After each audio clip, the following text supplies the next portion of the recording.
La alimentación está detrás de 9 de cada 10 muertes. O sea, los datos son absolutamente estremecedores. Ya lo ha comentado Graciela, o sea, cada año 280.000 nuevos diagnósticos de cáncer. 1 de cada 3 tiene que ver con la alimentación. 400.000 diagnósticos cada año en España de diabetes. Enfermedades cardiovasculares que no paran de subir, hipercolesterolemia, hipertensión, sobrepeso, obesidad. O sea, son todo datos absolutamente sobrecogedores. Pero, o sea, la interpretación que tenemos que hacer es algo no estamos haciendo bien. O por lo menos algo podemos mejorar para impactar en estos números. Me vais a permitir hacer un poquito de viaje hacia atrás, antes de que la palabra pandemia y la pandemia propiamente dicha estuviera, ¿no?, en nuestro lenguaje y en nuestras vidas, a pesar de que estábamos ya absolutamente inmersos en una, en dos, en tres o en varias pandemias. Año 2016, primer aviso a navegantes, una publicación en JAMA, que es una revista de mucho prestigio de la Asociación Médica Estadounidense. Por primera vez nos dice que la esperanza de vida está comprometida. Primera vez en la historia de la humanidad. Y está comprometida por la mala alimentación. Ya después de este 2016 ha habido muchos estudios y ya se constata, es una realidad. Es que ya nuestros hijos y nuestros nietos van a vivir menos que nosotros como consecuencia del estilo de vida, pero sobre todo como consecuencia de la mala alimentación. Año 2019, absolutamente, o sea, punto de inflexión para los que nos dedicamos a la promoción de la salud y a la promoción de hábitos y estilo de vida saludable. Es el primer año, el 2019, en que la alimentación se posiciona como primer factor de riesgo de las enfermedades del estilo de vida, las enfermedades del siglo XXI, por delante del tabaco. O sea, salud es sinónimo de alimentación saludable, es un binomio indisoluble.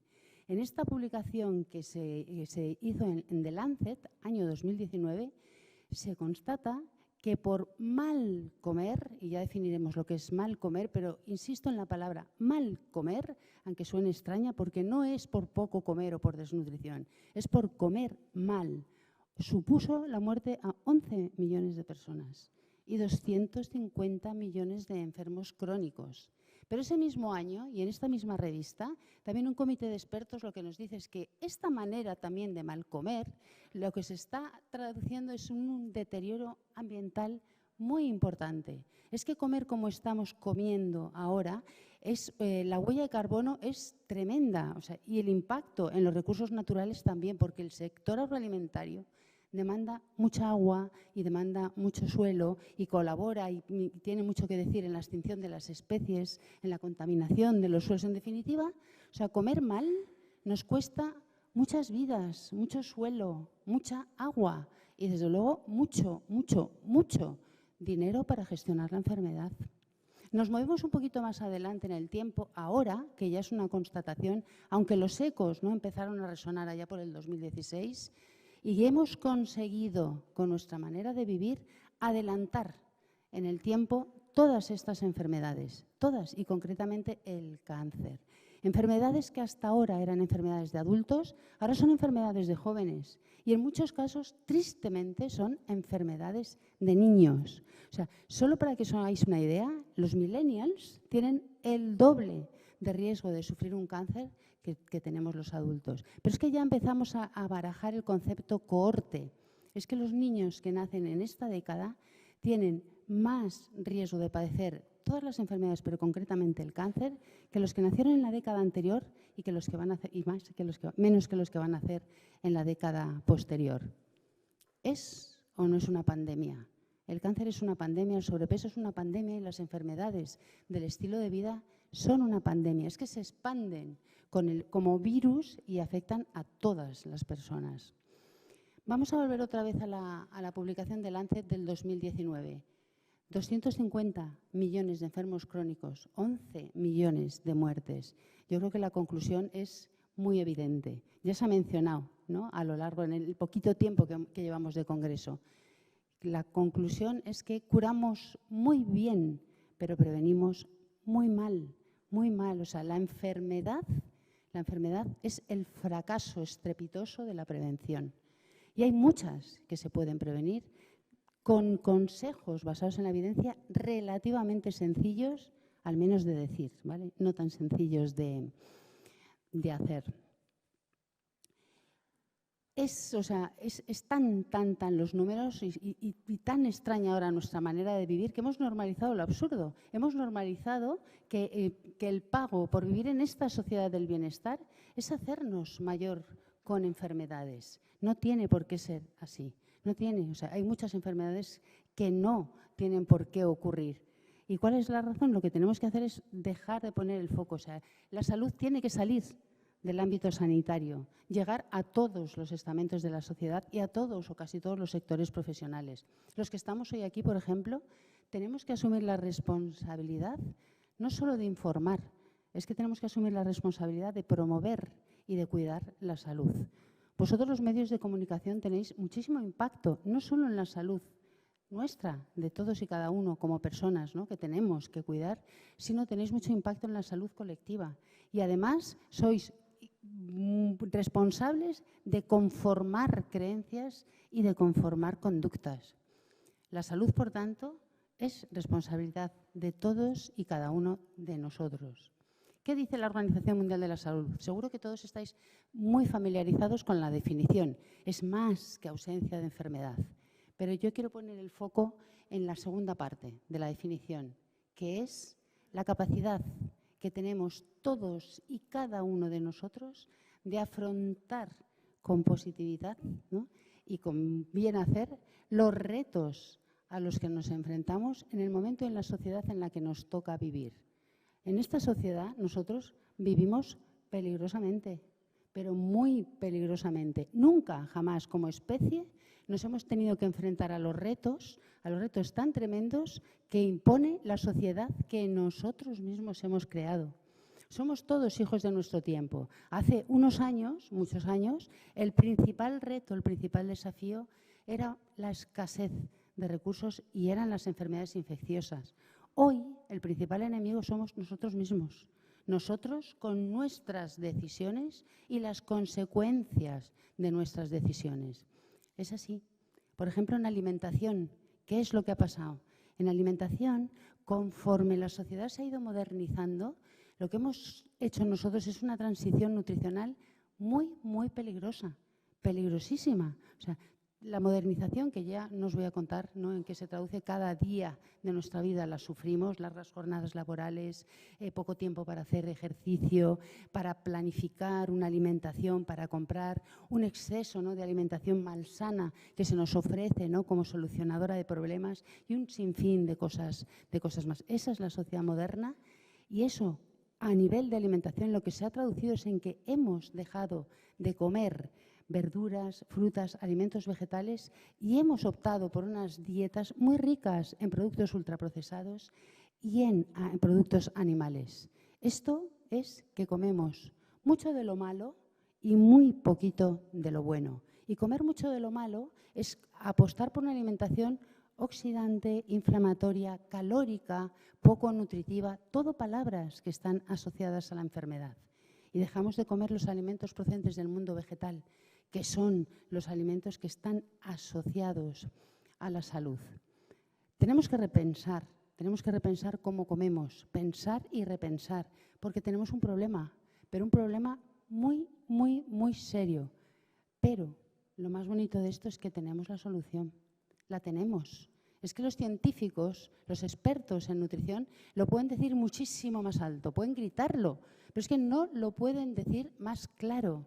Los científicos, porque no nos podemos olvidar que la nutrición es una ciencia.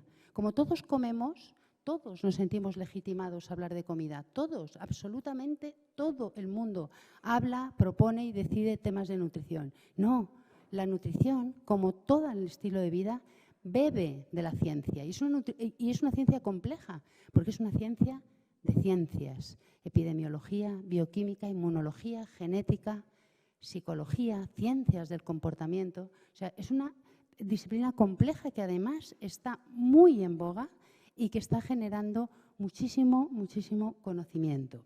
¿Y qué es lo que dice la ciencia? Pues la ciencia dice que si nos alimentáramos todos con una dieta buena para la salud en mayúscula, salud en mayúscula es este concepto que ya han adelantado, que es una sola salud, porque la dieta saludable es buena para nosotros y es buena para el medio ambiente. Esta dieta dirigida, que además tiene un nombre precioso, que se llama dieta planetaria, es básicamente lo que tenemos que hacer es duplicar el consumo de productos vegetales y dividir por la mitad, o sea, consumir la mitad de productos animales y azúcares. Y concretamente vegetales, frutas, verduras y legumbres.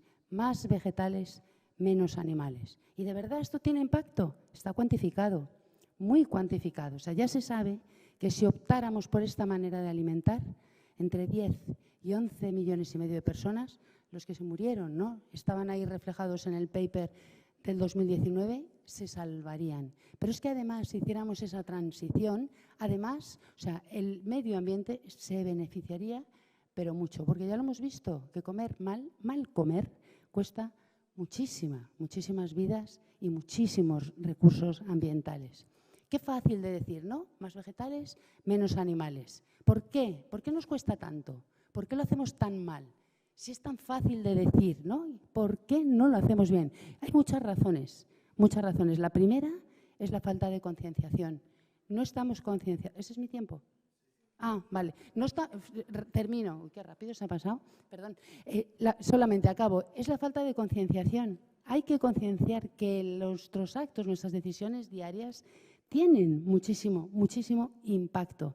Cada vez que hacemos este gesto del plato a la boca, estamos optando por ponernos un escudo protector o no ponernos un escudo protector.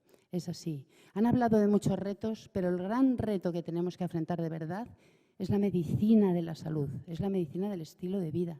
Y ahora mismo estamos en la era posgenómica y va a haber muchísimo conocimiento nuevo y tenemos que prepararnos para hacer una buena gestión de este conocimiento. Porque es absolutamente necesario. Pero mientras apostemos por el presente y hagamos uso de lo que conocemos, porque sabemos que la mala alimentación mata, pero lo que es mucho más importante, sabemos que la buena alimentación salva vidas. Muchas gracias. Muchísimas gracias.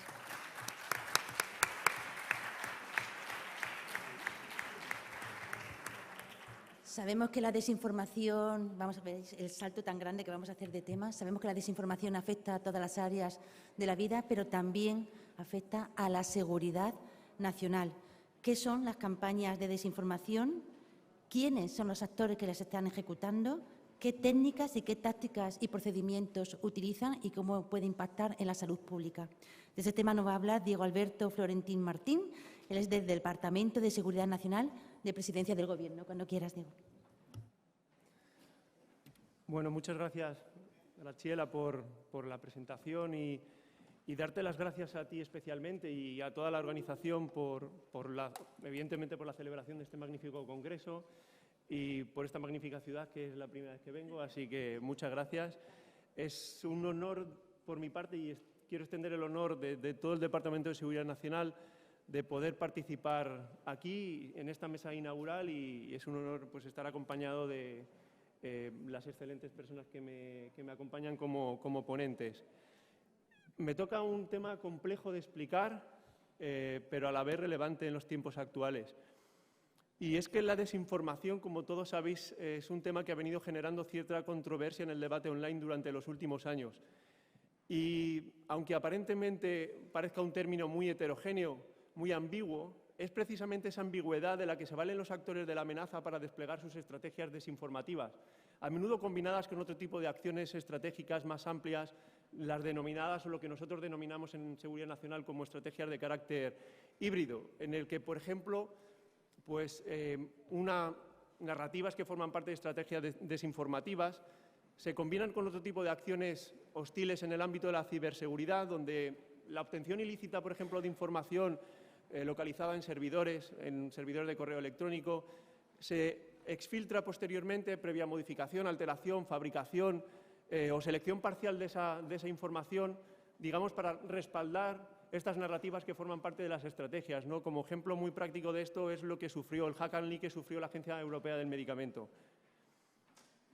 Si bien la desinformación es, en sentido amplio, puede abarcar un conjunto de fenómenos, desde el punto de vista de la seguridad nacional, debemos ser capaces, digamos, de acotar este término, ¿no? Exponer, facilitar el comprender al conjunto de la ciudadanía qué nos estamos refiriendo cuando se produce esa injerencia en el dominio de la información o infosfera, ¿no? Que busca, pues realmente busca socavar los valores, procesos, procedimientos democráticos de un Estado o de sus instituciones o pues, de instituciones de carácter supranacional. Pero también busca modificar las percepciones, alterar el dominio cognitivo de los ciudadanos. Es decir, si tuviera, digamos, que decir que la lucha contra las campañas de desinformación supone, evidentemente, la defensa de la cultura, del pensamiento, de los valores colectivos que conforman nuestras sociedades democráticas. Todos los ciudadanos, todos que estáis aquí, y yo me incluyo, por supuesto, yo creo que cada vez hemos sido más conscientes de la amenaza que supone las campañas de desinformación. Lo hemos visto durante la crisis ocasionada por la pandemia de la COVID-19, lo hemos visto durante la celebración de procesos electorales de estados democráticos en todo el mundo. Siempre se pone ejemplo Estados Unidos. Lo estamos viendo durante la guerra de agresión ilegal de Rusia en Ucrania, pero también lo estamos viendo en otros contextos geopolíticos caracterizados por tensiones estratégicas y regionales, ¿no? como la región del Sahel o la del norte de África y Oriente Medio, ¿no? La región MENA. ¿Cómo es entonces en España, conscientes de esta amenaza, hemos intentado abordar las campañas de desinformación como amenaza para la seguridad nacional? Bien, desde Seguridad Nacional hemos impulsado distintas acciones que han implicado al Consejo de Seguridad Nacional o han implicado incluso la participación del Consejo de Ministros. Pero me gustaría destacar un documento que es relevante porque define las políticas estratégicas del Estado en materia de seguridad nacional y no es otro que la Estrategia de Seguridad Nacional, que, por cierto, pues, en diciembre del 2021 se publicó una actualización de la misma, ¿no? Que por primera vez, no me atrevería a decir que hemos sido pioneros en España, pero por primera vez en un documento estratégico se recoge las campañas de desinformación como un riesgo y amenaza para la seguridad nacional. En dicho documento se recoge lo que supondría la definición de una campaña de desinformación con incidencia a los intereses para la seguridad del Estado. Y me gustaría resumirles brevemente, ¿no? Sería como una actividad hostil o patrones de comportamiento, y quédense con patrones de comportamiento, porque el contenido, si me permiten, el análisis del contenido pasa a un segundo plano, a un tercer plano, a un cuarto plano, porque lo importante son los patrones de comportamiento que desplegan, digamos, los actores estatales, no estatales, incluidos sus proxies, sus intermediarios, ya sea a nivel doméstico o no, pero que se caracteriza principalmente por esa coordinación o intencionalidad en la difusión y por el carácter manipulativo de la narrativa que se difunde, ¿no? Manipulación en la información, pues, que comprende también dar una impresión distorsionada de la realidad o incluso de la propia opinión pública. La forma que despliegan los actores de la amenaza, las campañas de desinformación, es mediante una serie de técnicas, tácticas y procedimientos a las cuales pues, me voy a referir un poco más adelante. Fíjense, los objetivos estratégicos que persiguen los actores de la amenaza, que bien de forma individual o de forma conjunta o combinada, vienen asociados a las campañas de desinformación, los he dividido en 4 grandes bloques. El primero de ellos está relacionado, digamos, con el aprovechamiento de las vulnerabilidades o del contexto sociopolítico de un Estado, ¿no? Con una finalidad, digamos, de socavar la cohesión social, exacerbar opiniones en el debate online, fomentar la polarización, básicamente.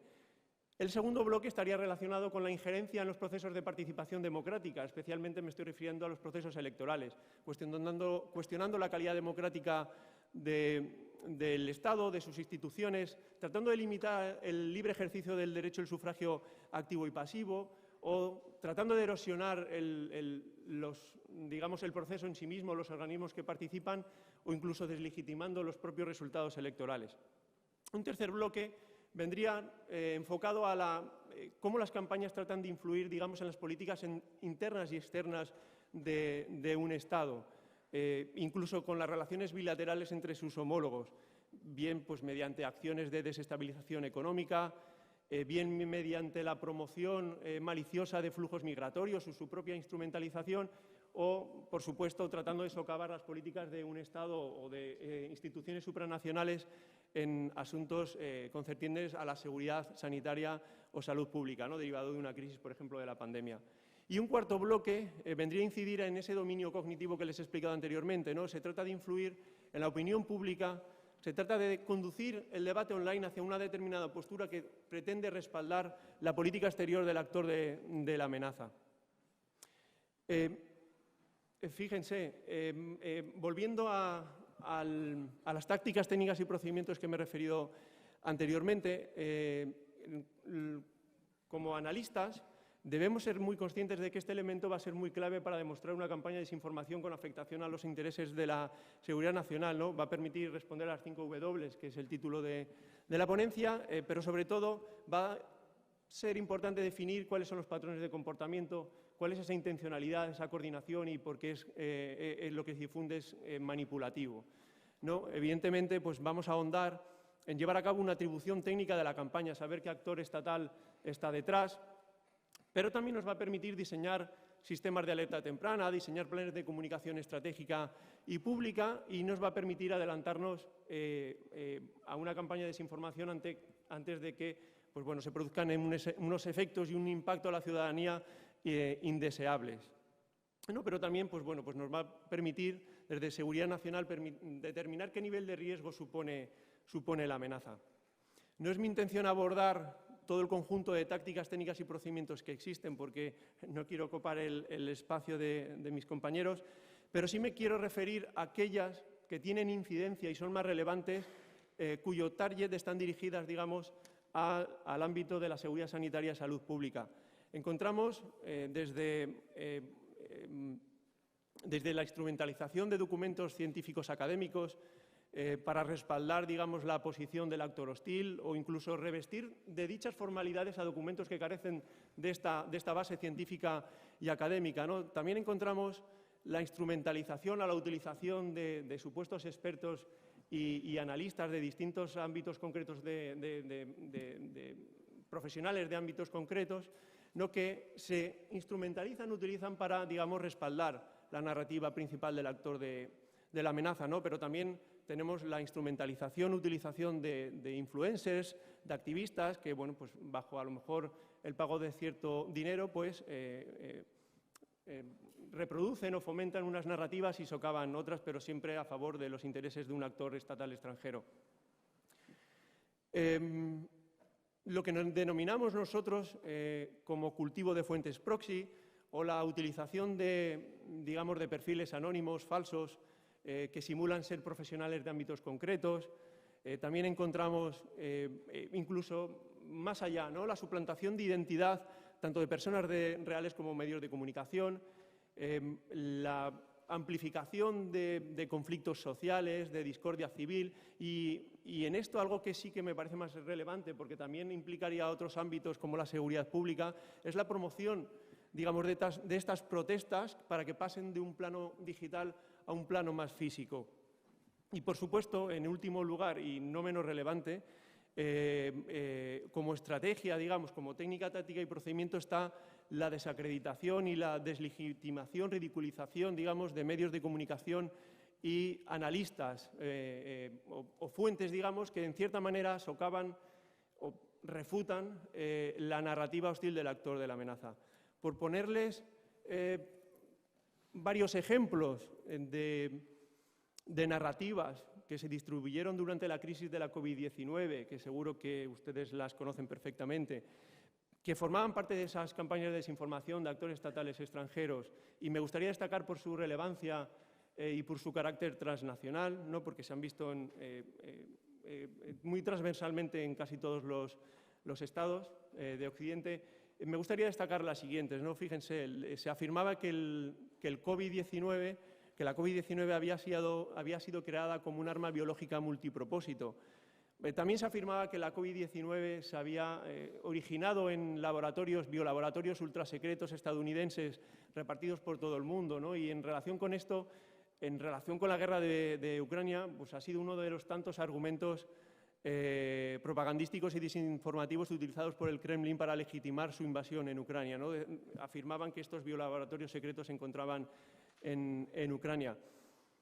Pero también otro tipo de narrativas, como que las vacunas, narrativas desinformativas evidentemente, como que las vacunas contenían microchips que se insertaban en el cuerpo humano y a la vez se relacionaban con otras teorías pseudocientíficas que implicaban incluso las infraestructuras de telecomunicaciones de antenas 5G y teorías sobre el control poblacional. Fíjense que en algunos países se llegaron a dañar incluso infraestructuras 5G de antenas e incluso se llegó a atacar a personal trabajador en relación con este ámbito. Pero también tenemos aquellas que afirmaban que la COVID-19 pues, había sido creada por una élite globalista secreta en la sombra como medida de despoblación mundial o como un boicot llevado a cabo por globalistas no electos para ver cuán fácil sería, digamos, el control totalitario de la población. Y bueno, pues por destacar la última narrativa, pues aquellas que afirmaban, ¿no?, que la pandemia era falsa, que era una plandemia, entiendas esto entre comillas, y para la instalación de un nuevo orden mundial.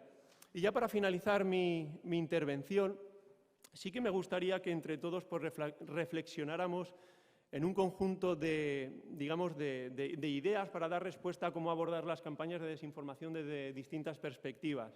No, evidentemente, el pensamiento crítico es fundamental. Se debe promocionar el pensamiento crítico, se deben promocionar las acciones de alfabetización mediática.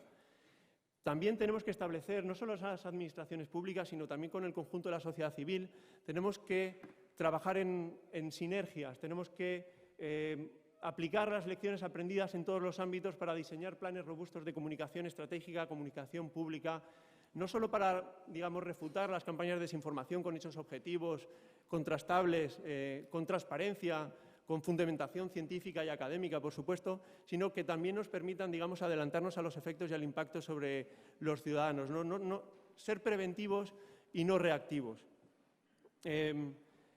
También pues, es importante hacer un incremento de la conciencia situacional de la amenaza, ¿no? Y para ello pues la colaboración con la sociedad civil es muy importante y quiero destacar el papel llevado a cabo por académicos, asociaciones de prensa, periodistas, centros de investigación multidisciplinar, así un largo etcétera, ¿no? Y sobre todo fomentar la colaboración público-privada. Y permítame poner como ejemplo el Foro contra las campañas de desinformación en el ámbito de la seguridad nacional, que tiene actualmente 9 grupos de trabajo, están a punto, la mayoría de ellos han finalizado y esperemos que se publiquen en los próximos meses. Y fijaros, rápidamente, uno de los grupos de trabajo que no se pudo realizar por la evidente carga de trabajo es lo que el CSIC ha hecho un excelente ha propuesto grandes temas de trabajo. Había uno que no se pudo realizar, esperamos que lo realicemos en el próximo semestre, y es sobre cómo se instrumentalizan los documentos científicos para diseñar campañas de desinformación. Y por último, ya sí que acabo mi intervención de verdad, me gustaría mencionar las plataformas digitales, ¿no? Porque las plataformas digitales también deben seguir contribuyendo, digamos, a la no difusión inorgánica de contenido manipulado, a la desmonetización también de la desinformación y a seguir contribuyendo con el cumplimiento autorregulatorio del Código de Buenas Prácticas y también con la Ley de Servicios Digitales en cuanto a la identificación de riesgos sistémicos. Y nada, muchas gracias por haberme escuchado.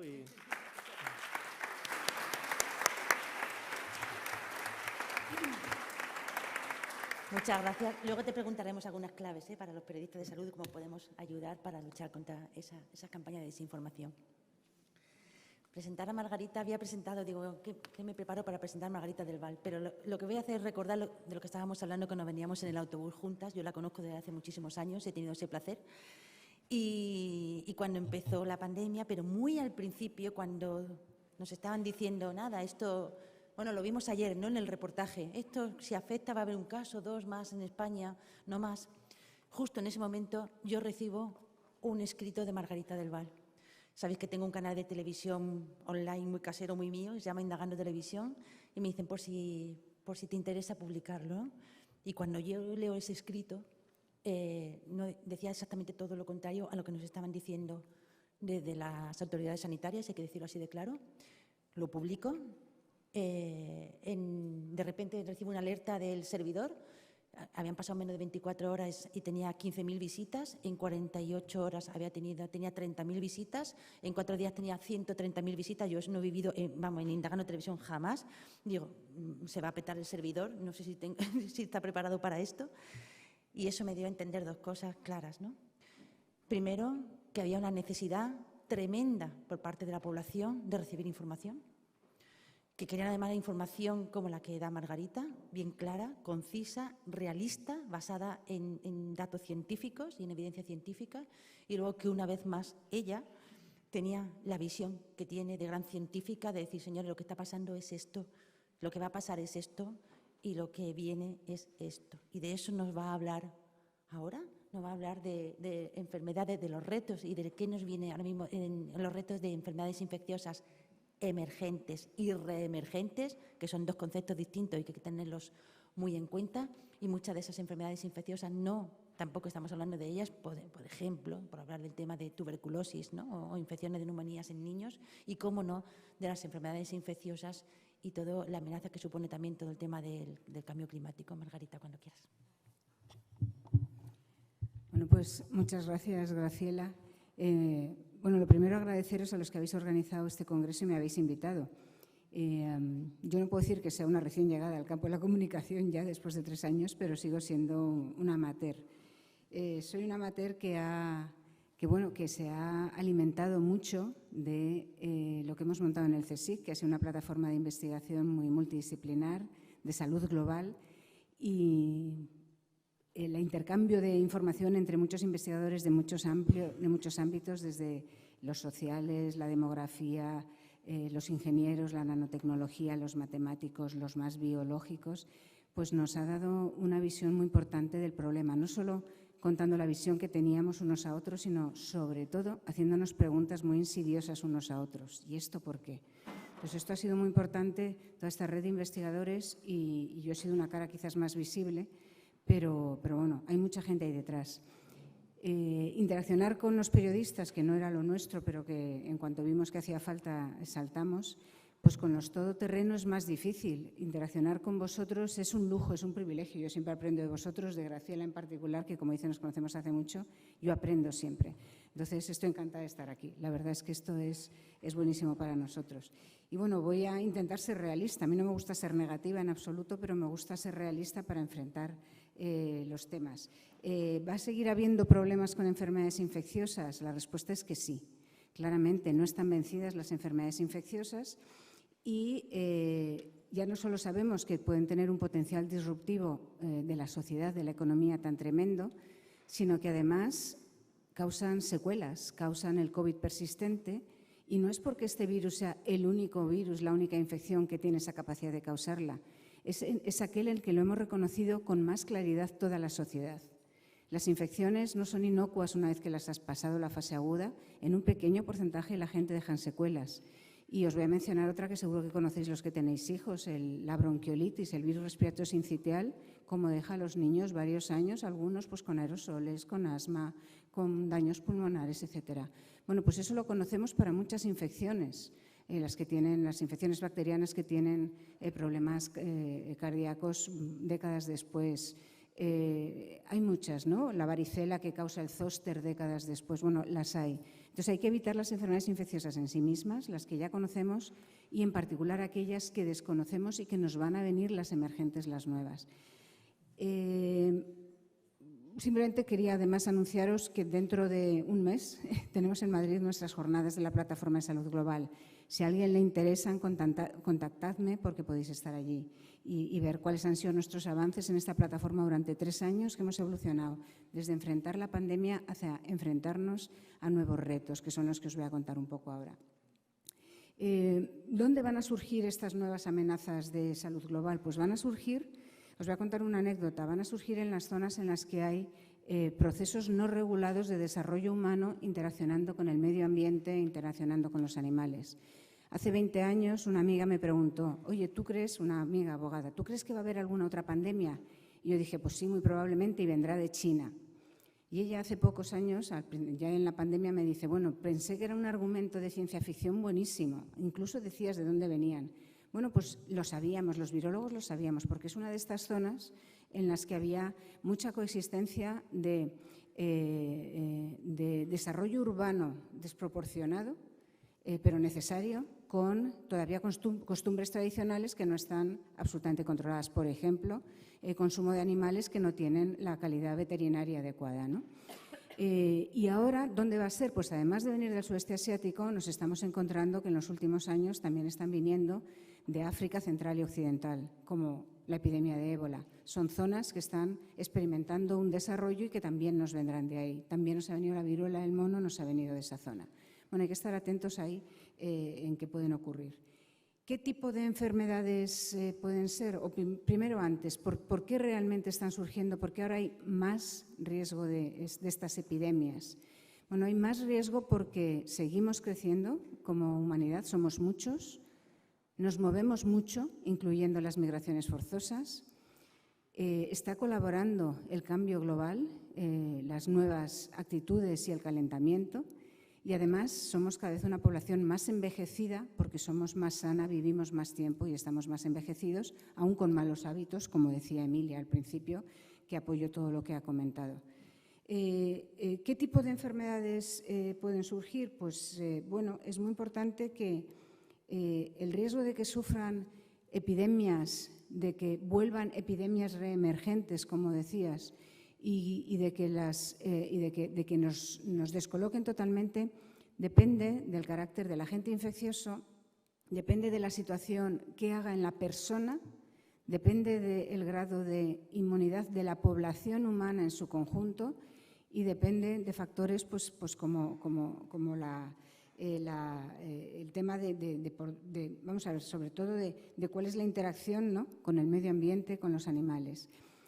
¿En qué sentido es importante que agente infeccioso sea? Pues bueno, puede ser importante si nos viene un ébola, es un agente muy agudo, causa una infección muy llamativa, incluso en pequeñas aldeas con muy poca cultura de infecciones son capaces de reconocerlos, son muy letales, pero a veces son más controladas por esa razón hasta que entran en entornos urbanos con mucho contacto entre personas.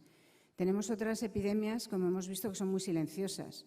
Este coronavirus es un virus que en muchísimas personas no causa ningún daño, no causa ni síntomas. Sin embargo, en otro grupo de personas, notablemente aquellos que tienen otro tipo de enfermedades inflamatorias prevalentes, de enfermedades crónicas, les causa una inflamación exacerbada que causa una mortalidad elevada, sobre todo en los más mayores y en los de enfermedades crónicas. Bueno, pues esos que se transmiten silenciosamente, aunque no tengan una mortalidad de un 20%, sino de un 1%, que es más o menos lo que tenía el coronavirus antes de vacunarnos, tienen un potencial distinto, muy grave, y es el que se transmite muy silenciosamente. Y esa transmisión asintomática hay que reconocerla en otras infecciones. No somos tan conscientes de ellos, vamos a curar cuando hay síntomas y hay que actuar en la prevención. ¿Cómo se puede? Y eso es conociendo un poco el agente infeccioso. Y luego, en cuanto a la inmunidad, cualquier agente infeccioso nuevo que nos llegue, que sea nuevo para la humanidad, no tenemos nada de inmunidad como población. Eso quiere decir que a los que más va a afectar es a aquellos que tienen el sistema inmunitario más debilitado. Los recién nacidos, primeros meses de vida, y sobre todo los muy mayores en poblaciones como la europea, que está muy envejecida o que tenemos una esperanza de vida altísima, ¿no? Y esto es muy importante saberlo. Cuando llega una nueva gripe A, que sustituye a la gripe A anterior, como ocurrió en el 2009, afecta mucho más a los jóvenes. Aquella gripe A de 2009 fue una gripe A de jóvenes de colegios universitarios, de campamentos, porque los mayores tenían ya una cierta inmunidad de la gripe A anterior o de dos anteriores. Y eso hay que reconocerlo para saber cómo van, cuál es el grado de amenaza de cada uno. Entonces, tenemos más posibles amenazas, son retos, pero el reto desde luego es reconocerlo y estar preparados. ¿Cuáles son otras de las claves? Pues atención a todas las enfermedades prevalentes, temas como la tuberculosis, que es la enfermedad infecciosa que más mataba en el mundo y que seguirá matando la que más en el mundo cuando esto se estabilice con el coronavirus, pues se están volviendo resistentes al tratamiento con antibióticos.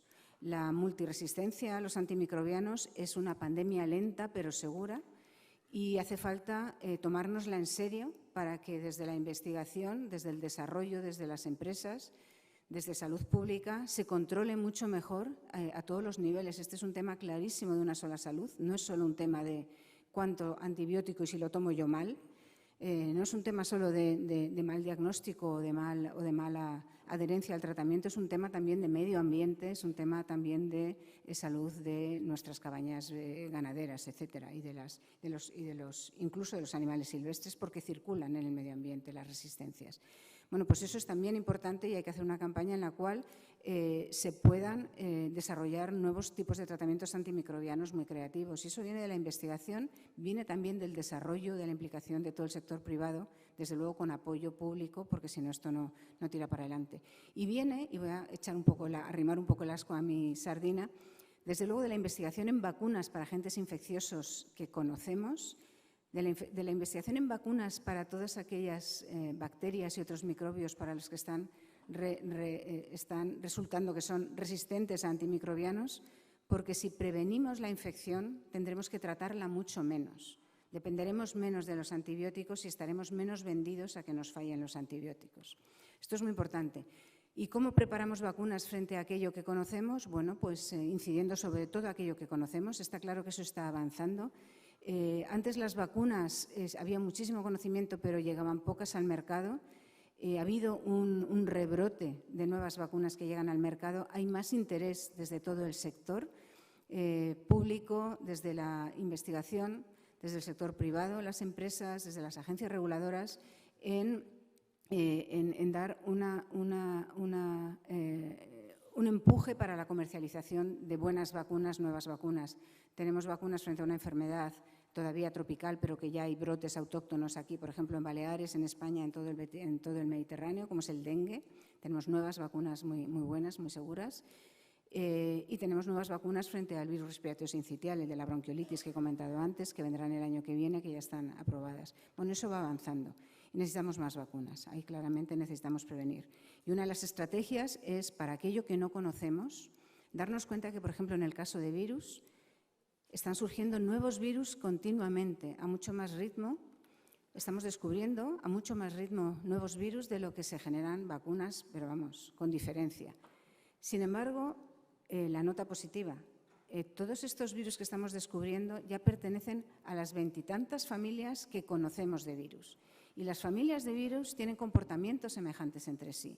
Y se pueden elaborar estrategias que sean o bien representativas para una familia de virus o bien que sean panreactivas para prevenir las enfermedades para familias de virus. Entonces hay que actuar con aquellas familias de virus que conocemos. Y lo mismo con el ámbito de otros bacterias, parásitos, etcétera, que son más complejos que los virus. Entonces, desde la investigación y desde la prevención es muy importante.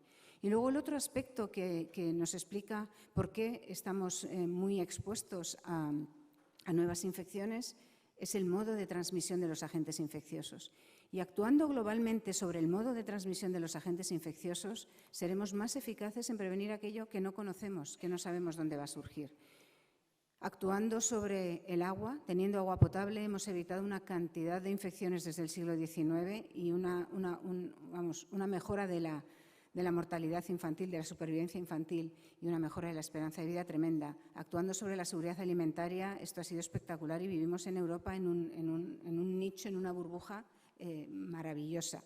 Bueno, pues actuando sobre la transmisión por aerosoles, que se ha redescubierto, porque esto se sabía desde principios del siglo XX, que se ha redescubierto con el coronavirus, tenemos que luchar por un aire de mejor calidad microbiológica en todos los ambientes, especialmente en hospitales y sitios sociosanitarios, en residencias, pero no solo en sitios públicos, en empresas privadas y en el ámbito doméstico. Controlar una mejor calidad del aire, que no quiere decir un aire estéril, una mejor calidad del aire va a enfrentar a nuestro organismo a menos cantidad de agentes infecciosos y vamos a combatirlo entrenando nuestro sistema inmunitario para el futuro sin sufrir ni la enfermedad tan grave ni esas secuelas que nos van dejando todas estas infecciones. Y la otra clave en transmisión que identificamos es claramente la transmisión por insectos. Esto es muy importante porque los insectos nos están trayendo enfermedades infecciosas que antes circulaban más en los trópicos, que ya están empezando a causar brotes autóctonos, y hay que ser consciente de que los insectos no solo están establecidos, muchos de ellos están establecidos en nuestras regiones, sino que otros están viniendo, como el mosquito tigre, pero que además los podemos traer en nuestra maleta cuando hacemos el viaje, o en nuestro cuerpo si nos infectamos fuera, o en nuestra maleta. Yo, desde que me lo han dicho, me he dado cuenta que en mi maleta, cuando la abro de vuelta a casa, aparece un mosquito. Bueno, pues eso no somos conscientes. Y así es como se transmitió la fiebre amarilla en la Edad Moderna de un continente a otro, porque la llevaban en los equipajes, que los equipajes en aquel momento eran las ruedas con depósitos de agua fundamentalmente, los neumáticos que se llevaban con depósitos de agua. Bueno, pues esa transmisión hay que bloquearla también por los insectos. Entonces conviene ser muy conscientes de todo esto, y ahí entra el medio ambiente, ¿no? Entra el control del medio ambiente. Y luego, bueno, pues la prevención es fundamental. Desde luego hay mucha más vigilancia de lo que había antes. Un ejemplo es la gripe aviar. Oímos hablar mucho más de gripe aviar, es porque hay mucha más vigilancia. Es una de las cosas que estamos vigilando. Y no hay que olvidar la parte social. La pandemia no ha sido solo un problema sanitario, lo sabemos todos, y la prevención de futuras pandemias, que no sean pandemias globales, sino que se queden en epidemias, que no sean epidemias, sino que se queden en brotes, depende de la sociedad.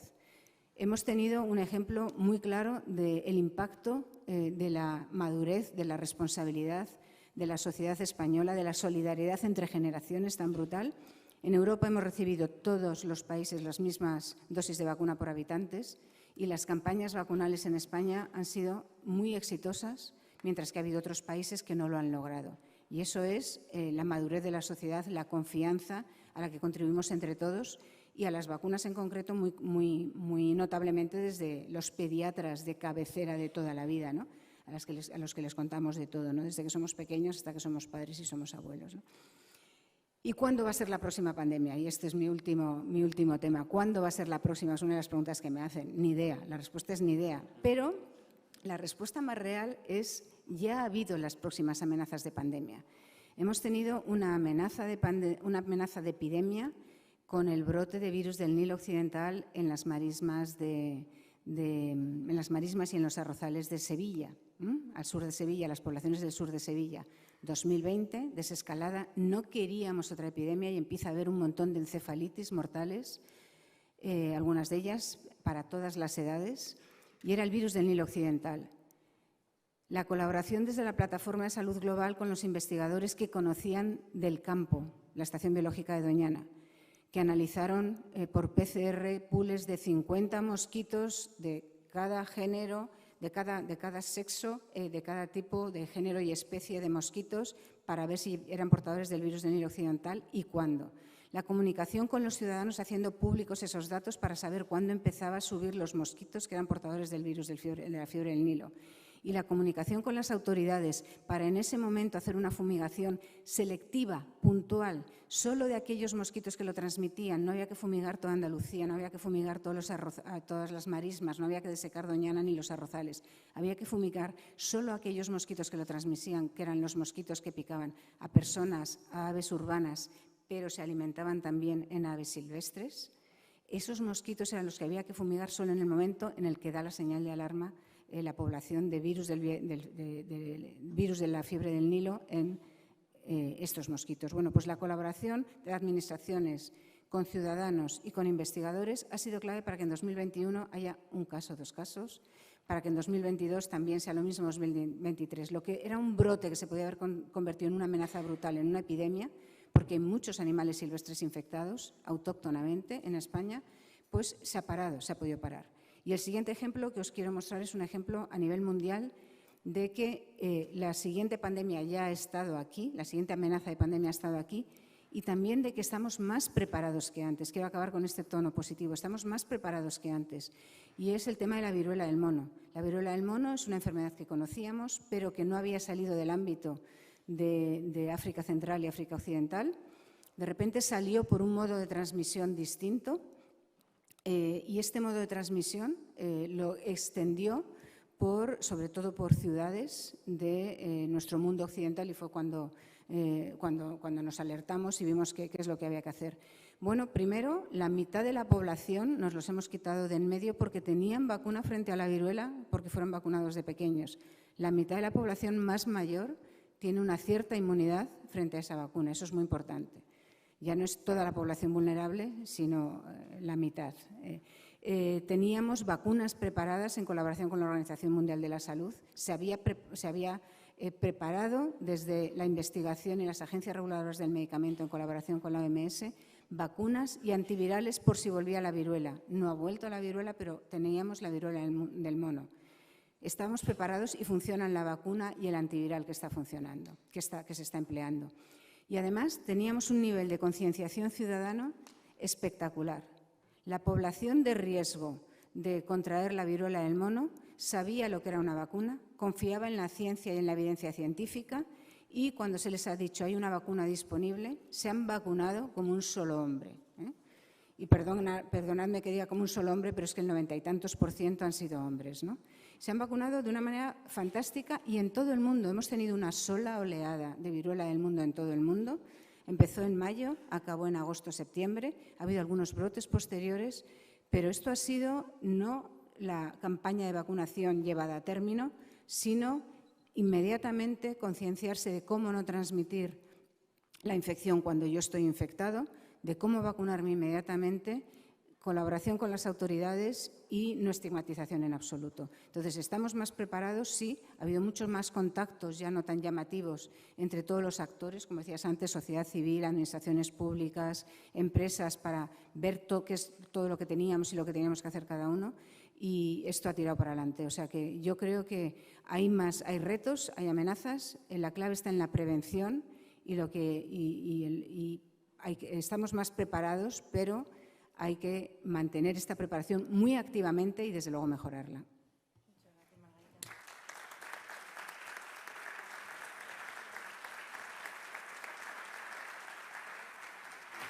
Muchas gracias, Margarita. Se nos ocurren miles de preguntas, pero vamos a acabar, que nos quedan todavía dos charlas más. Vamos a dar paso ahora a Tomás Zapata. El privilegio de poder montar una mesa redonda es que uno invita también a la gente a la que admira, y este es otro de los casos. Los 5 son casos muy claros, y muy especialmente quería saludar a Tomás, que nos ha venido además desde Copenhague hasta el punto de no poder llegar, cambiando de vuelo a vuelo. Y Tomás nos va a hablar de un tema muy, muy impresionante, porque yo creo que yo nunca pensé que llegaría un momento en el que ser profesional sanitario dejase de ser una profesión atractiva. Ni médico ni nada dentro de los profesionales sanitarios. Culpa, por supuesto, de la sobrecarga de trabajo que tienen, de la falta de flexibilidad, de los malos salarios. Y esto es un problema, él no va a hablar de eso, que está pasando en España, está pasando en Europa, que por supuesto afecta a las personas directamente, que son los profesionales sanitarios, pero esto sí que nos afecta a todos y es un gran reto de salud. Tomás Zapata es... su charla, estamos a tiempo de mejorar la situación del personal sanitario. Es jefe regional de la Organización Mundial de la Salud para Europa, de la Unidad de Personal de Salud y Prestación de Servicios. Vamos a ver un vídeo ahora, ¿no? Cuando quieras.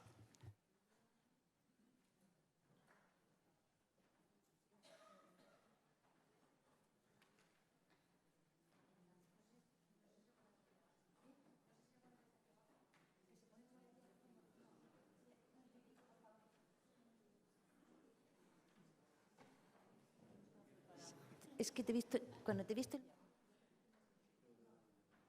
¿seguro que ahora lo tienen preparado? ¿Sí? Tenemos un vídeo ahora preparado de 2 minutos de duración.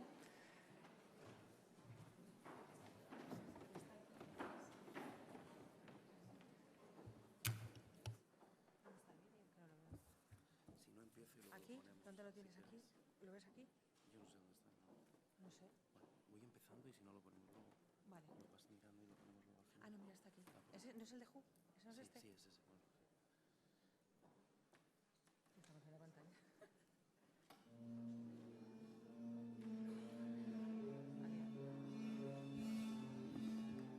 Ay, no, ahora no veo.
Creo que no ha salido texto que tenía que salir, lo siento mucho, que era mucho más appealing, pero bueno.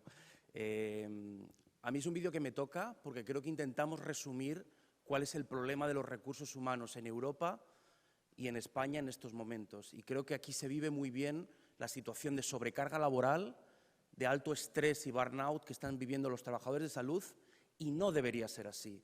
Deberíamos proveer unas condiciones que faciliten que el personal sanitario pueda ejercer la profesión que ha elegido y que ha soñado, y que es una profesión vocacional de servicio a la sociedad, y que al mismo tiempo permita un equilibrio entre la vida personal y la vida laboral. Eso es lo que intentamos transmitir con este vídeo y que es gran parte del problema que estamos viviendo ahora mismo en Europa y en España. El tema de esta ponencia, bueno, antes de nada agradecer a Graciela, muchísimas gracias, a Anís por la oportunidad. Creo que habéis hecho un trabajo estupendo durante la pandemia y creo que es muy necesario cómo incorporamos comunicación para tener un impacto en salud. Enhorabuena a todos por eso. Entonces, estamos a tiempo de mejorar la situación de los recursos humanos en salud. Como hemos visto, el personal sanitario es fundamental para el desempeño del sistema de salud. Entonces, voy a intentar describir, por un lado, primero, cuál es la situación del personal sanitario, cuáles son los retos en Europa y en España, y segundo, cuáles son las posibles soluciones que tenemos. A nivel europeo, el año pasado lanzamos el informe Health and Care Workforce in Europe, Time to Act, momento de actuar. Y en este informe describíamos los challenges y describíamos que teníamos una situación de crisis del personal sanitario a nivel europeo. Salió en muchísimos medios de comunicación europeos y uno de ellos, el Guardian, nos cogió la nota de prensa, que era a ticking time bomb, una bomba de relojería. Y esa es la situación en la que muchos países se encuentran ahora mismo con el tema de los recursos humanos, con una bomba de relojería, y por eso tenemos tantas huelgas, por eso tenemos tanta disatisfacción y por eso tenemos el challenge que tenemos ahora mismo en la mayoría de los países. ¿Cuál es la situación? En los últimos 10 años, del 2010 al 2020, ha habido un incremento del 15% en la densidad de médicos, quiere decir, número de médicos por 10.000 habitantes, un 15% más. En España ha habido un incremento del 22%. Es cierto que algunas especialidades, como los médicos de familia o los médicos generales, en 17 países europeos ha disminuido esa densidad. Luego, depende de la especialidad. Y en España había un incremento del número de médicos de familia en un 23%, pero sabemos, según las proyecciones que hizo Beatriz González Valcarce, lo que vemos es que de aquí al 2027 va a haber un déficit de 9.000 médicos y la mayoría de ellos va a ser médicos de familia. Luego tenemos una situación crítica en los próximos 5 años, pero en total ha habido un incremento del 15%. Cuando miramos a las enfermeras, ha habido un incremento del 8% a nivel europeo. Luego, también tenemos más. Cuando miramos a la producción, a la formación, ha habido un 36% de incremento en graduados de medicina a nivel europeo y un 26% a nivel de enfermería de graduados. Es decir, aquí la conclusión es que tenemos más médicos y enfermeras, más personal sanitario, que sé que va mucho más allá, pero de lo que tenemos datos son de estos, tenemos muchos más que nunca. Y la región de Europa es la región con más personal sanitario de todo el mundo. Entonces la cuestión es, si tenemos más médicos y enfermeras que nunca, ¿por qué estamos teniendo una crisis? ¿Por qué tenemos un déficit de recursos humanos en salud? Esa es la gran pregunta. Como nosotros respondemos esto es que, por un lado, tenemos la oferta, tenemos esta disponibilidad de personal sanitario y hay 4 factores que están realmente empujando hacia abajo, disminuyendo esa disponibilidad de recursos humanos, de personal sanitario. El primero es un envejecimiento del personal sanitario, médicos sobre todo. En 13 países de la región, más del 40% de los médicos tiene más de 55 años. Esto quiere decir que en los próximos 5 o 10 años, más del 40% de los médicos se va a jubilar. Por eso hablamos de que tenemos un tsunami de jubilaciones y que tiene un impacto brutal estrechando las costuras del sistema sanitario en estos momentos. Y por eso gran parte de la crisis. Y en España no estamos exentos. Un 32% tiene más de 55 años. Y especialmente los médicos de familia. Un 60% de los médicos de familia tiene más de 50 años en España. Por eso es crítico estos 5 años que nos vienen antes del 2027. Italia e Israel tienen un 55% de los médicos con más de 55 años. Primer elemento, envejecimiento. Segundo, las muertes durante el COVID, que es verdad, estimado, es difícil saber esto, pero unas 50.000 muertes de personal sanitario durante el COVID. Es verdad que no es grandes números en comparación con el denominador, pero tiene un impacto brutal en la salud mental de los trabajadores de salud. Yo soy médico de familia, en mis grupos he visto gente, enfermeras, de todo, comprometidas a pie de cañón en los centros de salud, en los hospitales, y que han visto cómo compañeros, compañeras han muerto. Y eso tiene un impacto brutal en ese burnout del que luego hablaremos. Luego, segundo. Tercero, migración. Un elemento muy importante en muchos países. Por ejemplo, desde el COVID ha habido un incremento del 27% de la migración global de médicos y un 79% de incremento en la de enfermeras. Un ejemplo con Rumanía, país de la Unión Europea. Es el quinto mayor productor de médicos de toda Europa, 53 países. Quinto mayor. Pero cuando miras a la disponibilidad de médicos, está muy por debajo de la media europea. ¿Por qué? Porque hay 5.000 médicos rumanos en Francia, 4.000 en Alemania, 3.000 en Israel, y así continuamos. Es decir, la migración tiene un papel fundamental. Y me gustaría aclarar que España es un importador neto de personal sanitario, de médicos especialmente. Somos el sexto mayor importador con un 4% de la migración global en contra de lo que normalmente se dice. Los números son muy bajos en cuanto a los médicos que salen fuera. En el 2020 eran 204 según las estadísticas de la OCDE. Pero lo que está claro es que si no tomamos medidas en mejorar las condiciones de trabajo y la situación de mental health, esto aumentará y será realmente un problema importante de cara al futuro. Y el cuarto elemento que tira para abajo es el tema de las salidas del personal, del abandono del personal sanitario. Y aquí tiene un elemento fundamental, el burnout. En las encuestas europeas, en torno a un 52% del personal sanitario ha experimentado o tiene burnout. Esto es una auténtica barbaridad. Esto es un impacto brutal que antes del COVID no teníamos en cuenta y que ahora es un pilar fundamental si queremos resolver la crisis de recursos humanos que tenemos. Es un pilar fundamental. Por lo tanto, tenemos la disponibilidad tirando para abajo y por el otro lado, ¿qué tenemos en la demanda? Un incremento de la demanda. Tenemos un incremento de la demanda, por lo que hemos estado hablando, una población envejecida, asociada a patologías crónicas, multimorbilidad y al mismo tiempo un incremento de las expectativas de los pacientes, que genera una mayor demanda. Y creo que es importante que también hablemos de cómo canalizar ese exceso de demanda para que el sistema sanitario pueda seguir proveyendo servicios de calidad.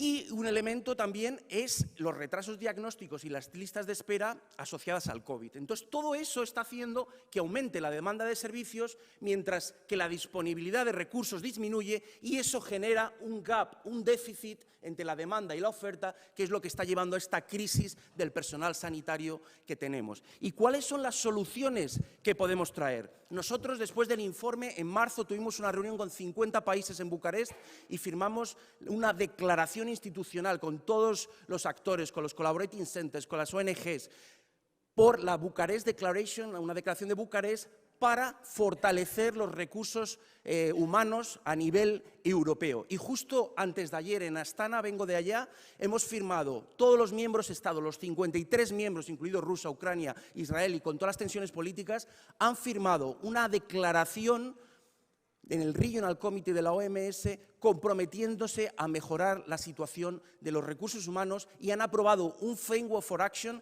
en el que ponemos en el centro a los trabajadores sanitarios y sus necesidades. Necesitamos retener, suena fatal en español, necesitamos mantener al personal sanitario en el sistema. Esa es la medida inicial más importante, que no se nos vayan a otros sitios, que con el burnout no se vayan al absentismo, necesitamos mantenerlos en el sistema. Y para hacer esto necesitamos, uno, mejorar las condiciones laborales.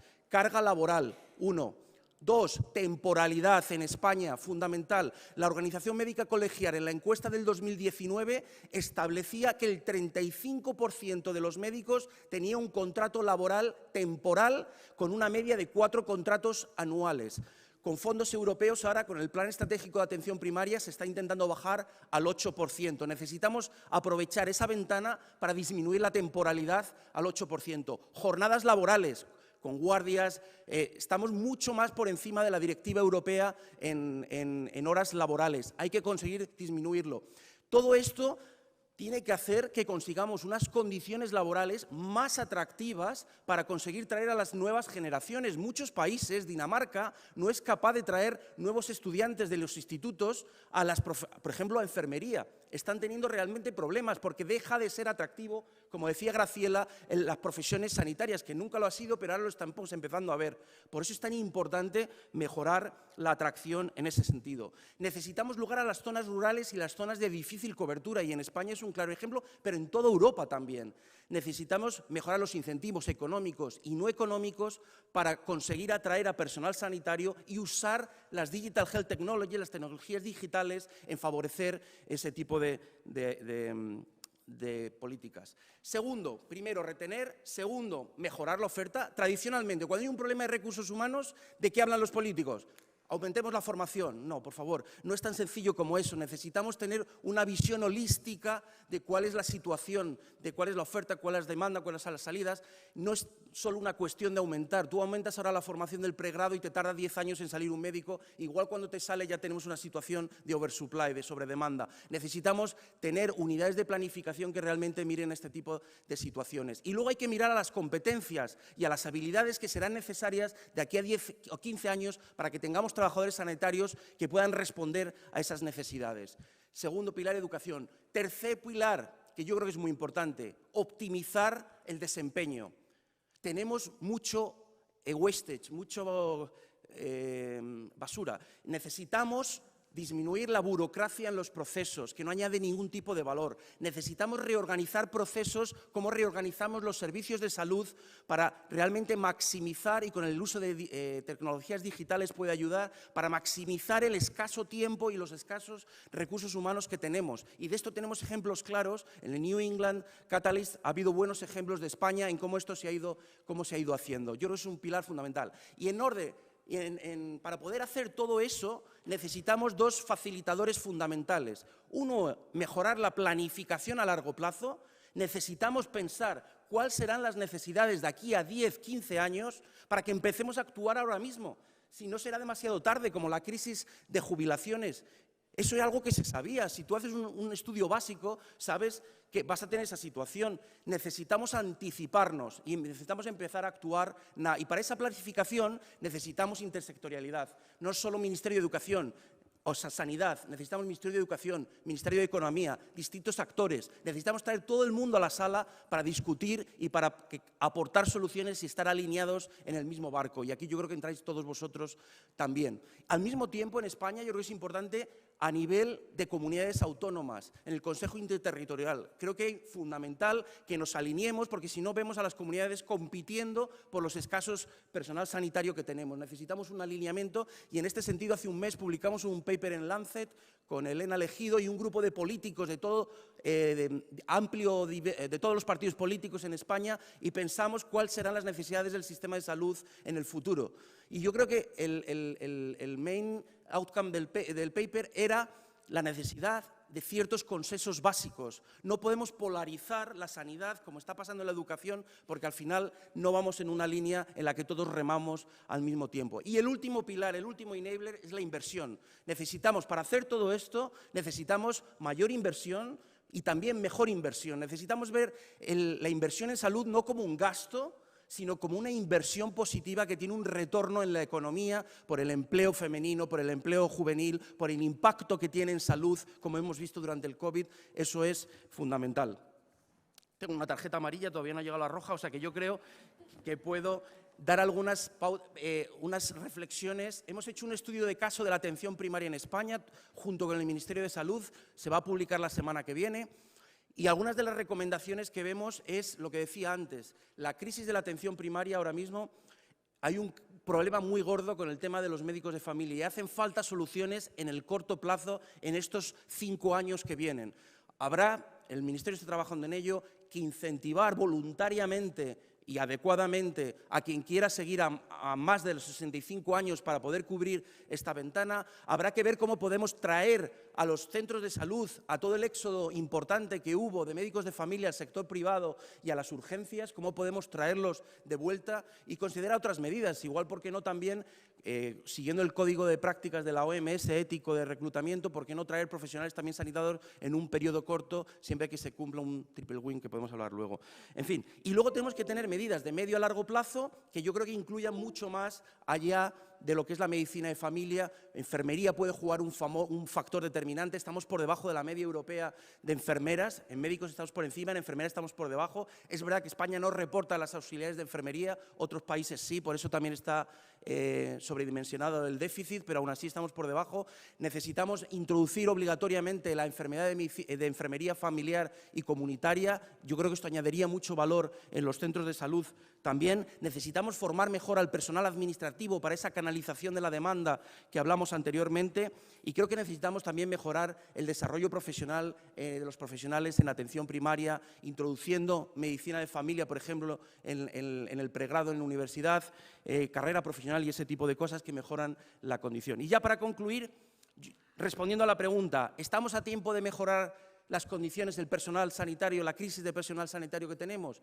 Yo diría que estamos a tiempo, pero necesitamos que todos unidos nos sumamos al mismo barco, rememos en la misma dirección y consigamos que esto forme parte de la agenda política y de la prioridad. Lo hemos tenido durante el COVID, pero esa ventana de oportunidad se está cerrando por la crisis económica, por la guerra en Ucrania, ahora en Israel. Necesitamos entre todos hacer un investment case y ser capaces de posicionar la salud en el lugar central que tiene que tener para realmente contribuir a una sociedad con mejores resultados en salud. Y para hacer eso, mi último mensaje es: necesitamos mejorar las condiciones laborales del personal sanitario. Necesitamos trabajadores de la salud que están felices, que están satisfechos realizando sus sueños, su gran motivación, y si hacen eso, si creamos esas condiciones, todo el mundo saldrá beneficiado, los pacientes y la sociedad, como el vídeo concluía al final. Muchísimas gracias.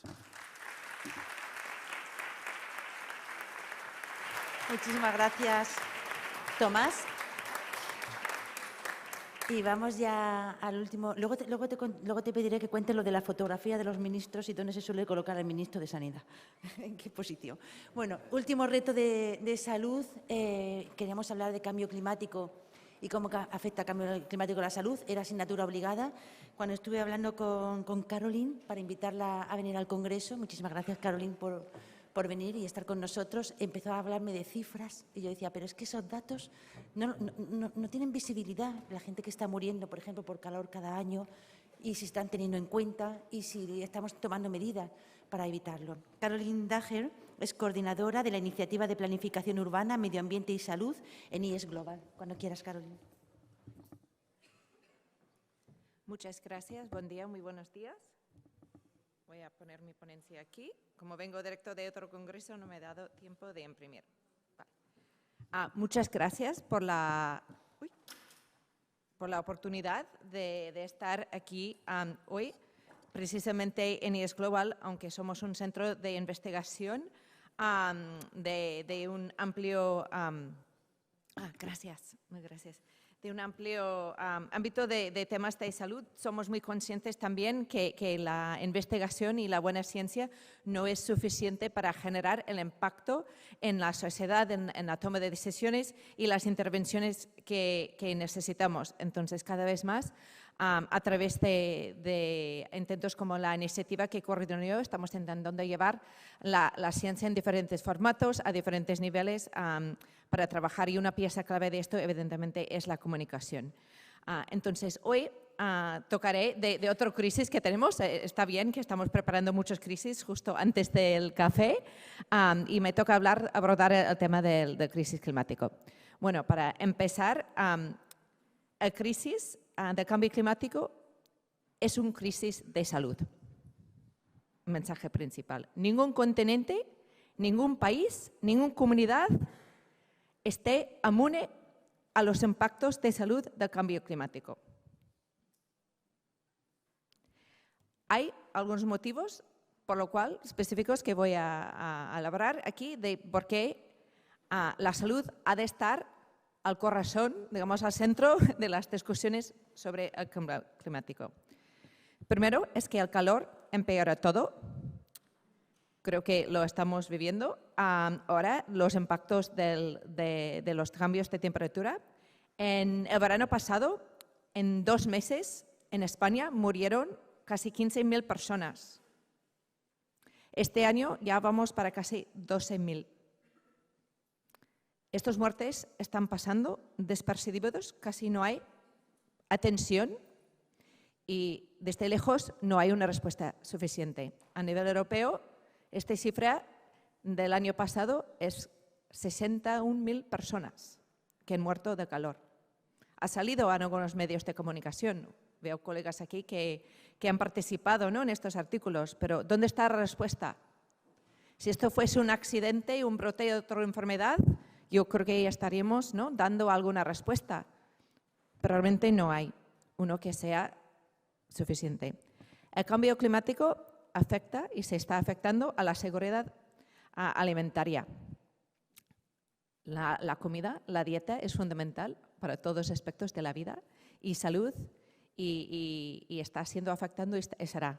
Y esto también podemos, yo creo que entender que está conectado con otros fenómenos como conflictos armados, migraciones y otras cosas que pueden estar tocando muchos aspectos del orden mundial. Y si bien están obligados a trabajar en estas condiciones, los riesgos laborales, ocupacionales, son bastante importantes. No estamos calculando bien los impactos en salud de todos estos componentes, digamos, porque el cambio climático, la crisis climática, toca a todos los sectores y la salud también está en todo, porque la definición de la salud, sabemos, no es que si estamos enfermos o no, es el bienestar y la capacidad de desarrollar una vida plena, social, emocional, psicológico y físico. Entonces, esto es algo que está en todos los sectores y el cambio climático también. Por lo tanto, estamos hablando de la crisis climática, es últimamente un principal problema de salud. Dentro de esto, sería importante destacar que estamos súper lejos de donde tenemos que estar en cuanto a reducción de emisiones de gases de invernadero para poder prevenir consecuencias de una magnitud casi catastróficas en la salud. Estamos muy lejos. Sin embargo, yo creo que podemos actuar. Tenemos soluciones, hablamos después. Es urgente también preparar para los impactos del clima en salud a todas las personas y también a nuestros sistemas sanitarios. No están preparados para todas estas consecuencias que estamos viviendo y vamos a vivir. Y necesitamos prevenir. Adaptar no es suficiente. Ya llegamos tarde para depender de una estrategia únicamente basada en la adaptación. Unas buenas noticias es que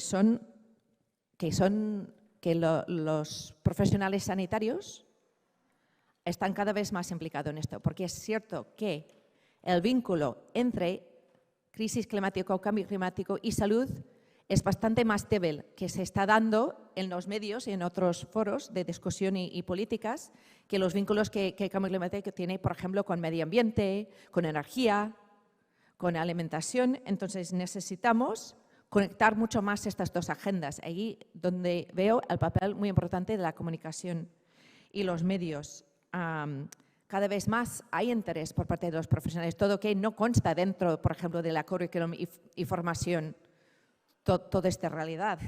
Pero se están interesando profesionales de salud, se están participando a través de sus asociaciones profesionales y también ONGs en levantar este discurso. El One Health, también el Planetary Health, la salud planetaria, son algunos ejemplos donde la comunidad de salud está siendo muy activa para intentar abrir el discurso y el marco en que entendemos la salud, que es una cosa planetaria y humana y animal al mismo tiempo.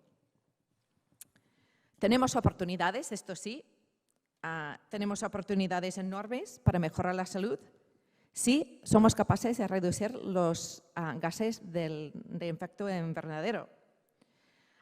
Y otras acciones principalmente en la limitación o la eliminación de los combustibles fósiles y la cambia de la dieta hacia una más sana y hacia más orientada al consumo de plantas, es decir, una dieta basada más en plantas.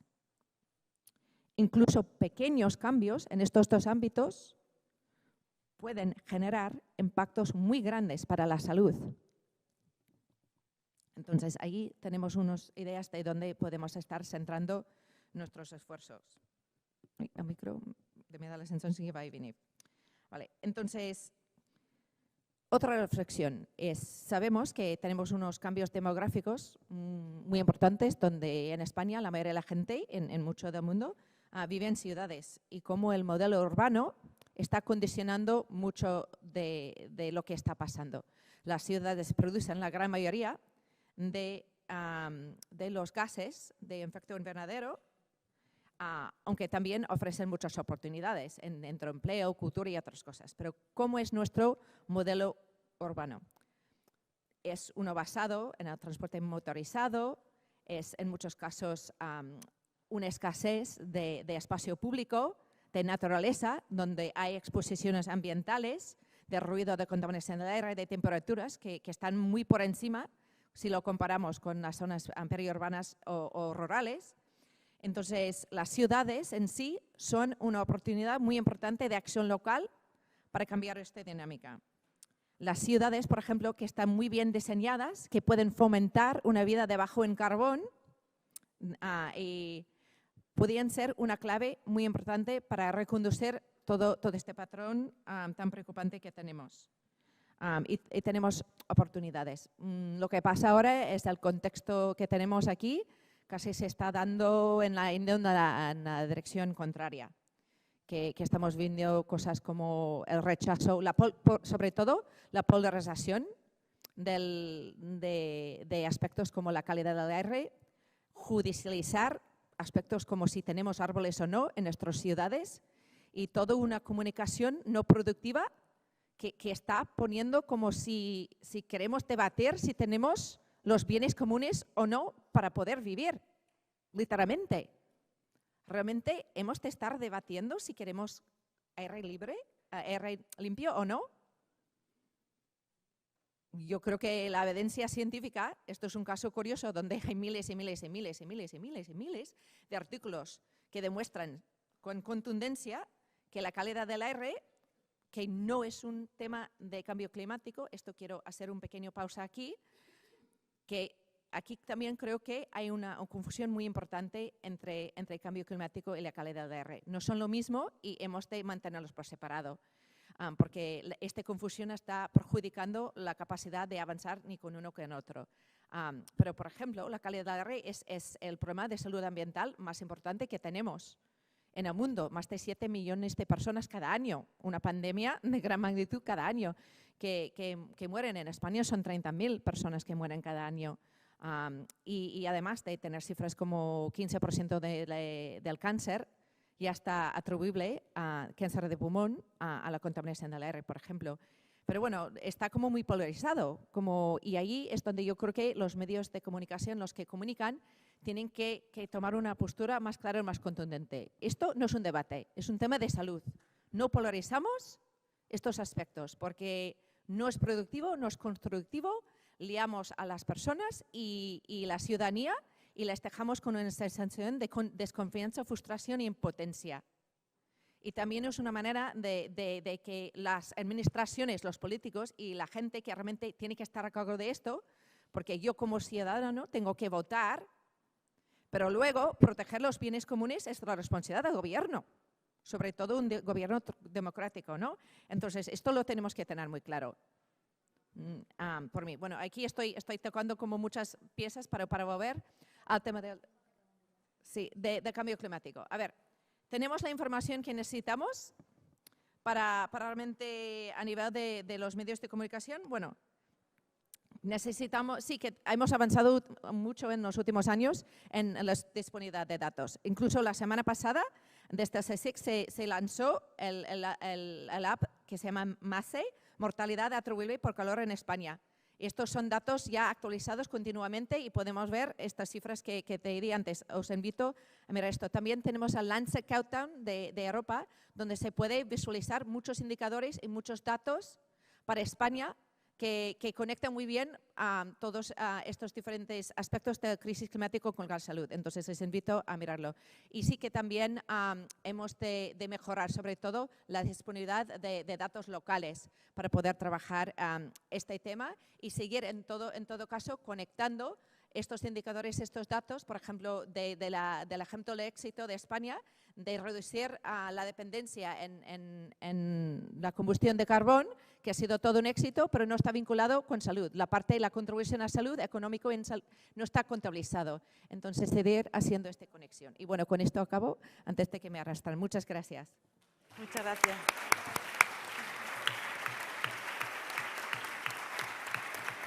Perdonar, porque la verdad es que nos hemos ido de tiempo, estamos en el momento de café, pero yo sí que creo que por lo menos una pregunta a cada ponente de conclusión podíamos lanzar. Si tenéis preguntas, ya os digo, uno por ponente. Yo voy a hacer la primera, me atrevo a hacerlo para romper un poco el hielo, pero quería preguntarle a Tomás Zapata, ¿qué país europeo se está tomando en serio el problema tan serio que tenemos del personal sanitario y está tomando medidas para que de verdad no se convierta en una crisis sanitaria en los próximos años?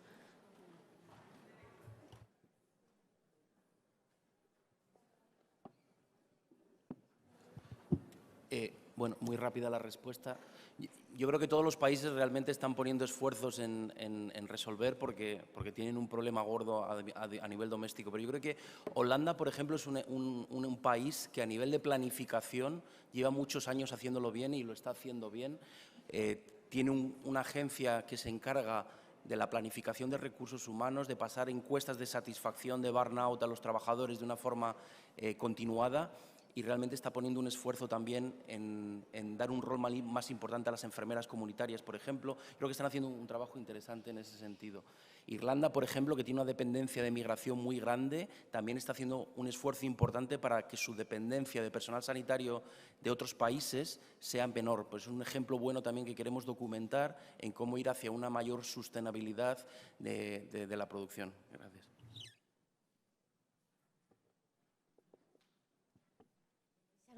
¿Alguna pregunta? Cuando quiera, Miguel Ángel.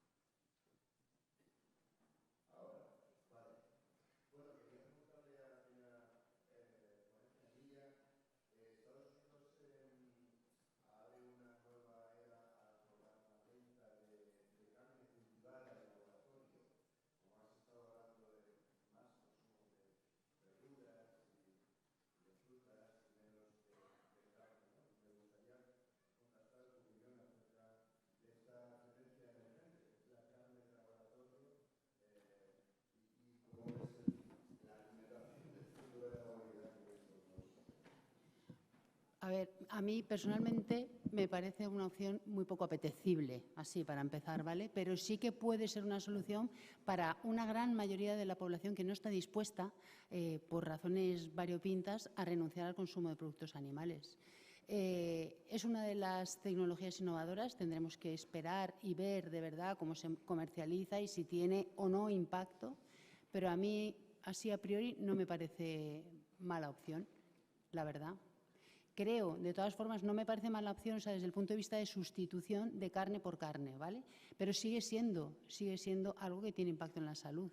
O sea, la alimentación saludable se define con 4 palabras, que es mayoritariamente vegetal, poco procesada. O sea, que si esta forma de comer carne va a servir para que sigamos comiendo las cantidades ingentes de carne que se comen ahora en nuestro país, la respuesta es no. Si pensamos en el tema ambiental, por supuesto que sí. ¿Una pregunta más a alguno de los ponentes que no ha contestado ninguna pregunta?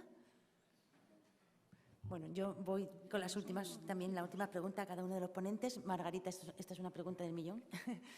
Mira, la plataforma IBES de biodiversidad sacó un informe hace aproximadamente 1 año y medio, viendo las condiciones que teníamos ahora, y decía que habíamos entrado en una era de pandemias. ¿Estás de acuerdo? Yo creo que está en nuestras manos, que las pandemias, hemos entrado llevamos creciendo, entrando en eras de más riesgo, pero está en nuestra mano y lo estamos haciendo, que las pandemias se queden en epidemias de muchos países, como ha sido la viruela del mono, no ha sido pandemia, o que se queden en epidemias más locales geográficamente o incluso en brotes. Muchas gracias. Caroline, mientras aparece alguna pregunta más, que veo que no. Caroline, ¿cómo se sabe que una persona ha muerto de calor para dar las cifras tan altas que has dado? ¿De dónde vienen esos datos? Para decir, estas personas han muerto por calor. ¿De dónde vienen esos datos?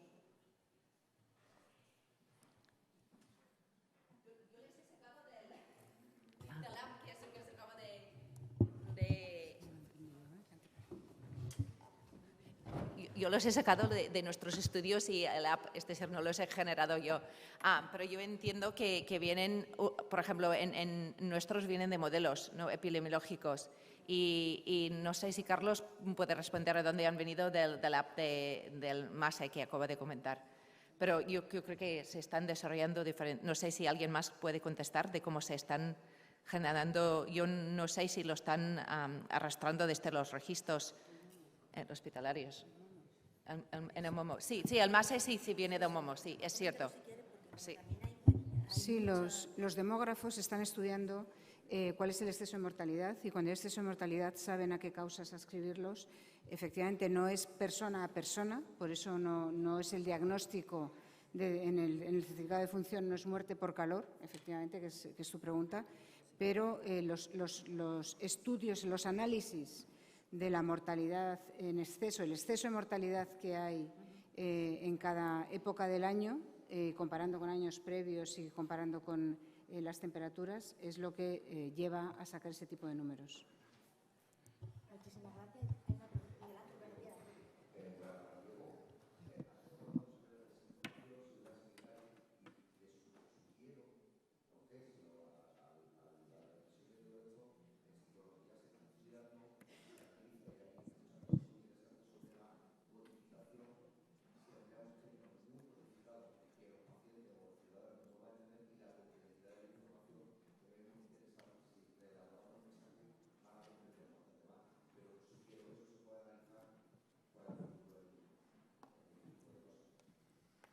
Muchas gracias por tu apreciación. De hecho, bueno, pretendía hablar un poco de eso, pero no me ha dado tiempo, me lo he saltado por el tiempo. En Ministerio de Defensa sí que lo tienen muy claro, ¿no?, el aspecto, digamos, cognitivo de la desinformación. Entonces, permítame decir que a lo mejor debemos trabajar el reto que supone transmitir la información científica con las formas actuales de consumo de la información, en el que, si recuerdan, dije muy importante que uno de los dominios donde interfiere la desinformación es el ámbito del dominio de la información, pero también en el dominio cognitivo, ¿no? Cómo afectan los sesgos cognitivos, y a lo mejor para diseñar estas campañas de información igual tendríamos, permítame desde la humildad, ¿no?, también que incorporar a otros expertos de otras profesiones, como en el ámbito de la psicosociología, ¿no?, para entender cómo transmitir emocionalmente una información, porque entre datos objetivos y emociones, esa forma de consumo de información va a tender siempre a las emociones y no a los hechos objetivos. Hola, buenas. Mi pregunta era para Tomás, al respecto de toda la exposición que nos has hecho, ¿no?, de esa crisis de los profesionales de la salud a nivel europeo. Uno de los problemas que yo veo desde la perspectiva aquí en España es la legislación que tenemos tan absolutamente inflexible, que genera toda esa burocracia también de la que has hablado, que parte de ese burnout a veces también viene por esa burocracia, esos sistemas de selección, que cuando comentas lo de pensar de aquí a 15 años me encanta pensar eso, pero no veo ningún gobierno con esa predisposición de verdad ver la realidad que tenemos y de preguntarnos qué competencias y qué habilidades reales necesitamos en nuestros profesionales si las comparas con los sistemas de selección que tenemos, de oposiciones puramente memorísticas. Claro, es todo como muy chocante, ¿no?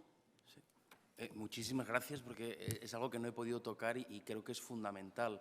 Algo que hemos visto es que en los últimos años en España ha habido un éxodo bastante importante. Si tú miras el crecimiento, por ejemplo, del personal sanitario en hospitales privados, ha sido mucho mayor que el crecimiento de personal sanitario en hospitales públicos y muchísimo, muchísimo mayor que el crecimiento de personal sanitario en hospitales públicos. Significa que el personal sanitario está buscando formas de contratación más flexibles que se adaptan mejor a sus intereses personales, que pueden ser de mucho ámbito, investigador, de work-life balance, de muchos tipos, y el sector privado está siendo capaz de responder de una forma más flexible a ese tipo de cosas. Y esta straitjacket, este patrón tan rígido que tenemos en el sistema público, está haciendo que estemos perdiendo a muchos trabajadores, y por eso dije que era tan importante que recuperásemos, aparte de esos trabajadores que estaban en el sector privado, al sector público. Y para eso yo creo que es necesario trabajar en una mayor flexibilidad en la forma de contratación, en la forma de… Sé que esto es delicado, pero creo que tenemos que ir hacia modelos, como tú dices, que vayan en esa dimensión para que seamos capaces de responder mejor a los intereses de las distintas personas. Gracias.